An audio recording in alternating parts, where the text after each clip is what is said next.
okay? So we'll say the pivot point is back here. It's got to swing the whole bow into the wind. One engine in forward, one engine in reverse to spin around. There's another method called steer, then gear. Why use steer then gear over split the sticks? A lot of people say split the sticks, you don't have to use the wheel, no wheel. So we'll draw the wheel.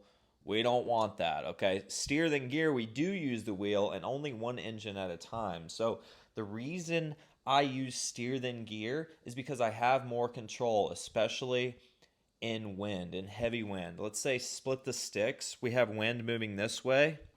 If we split the sticks like this, from here on, these two little engines at the stern are going to have to swing that whole bow all the way around, okay? So we'll say the pivot point is back here. It's got to swing the whole bow into the wind, which is really, really tough because you give it a lot of power and you reach a point where there's a plateau of efficiency, okay?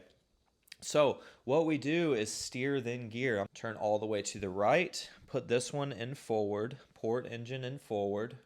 Okay, boat's going to move like that. And you notice pivot point is here. Next thing you do, neutral, turn to the left. Reverse on this engine. Reverse, you may want to give it a little bit of power because we've got to slingshot that bow a little bit. Back into neutral. Turn to the left, put the port engine in forward, and there it is.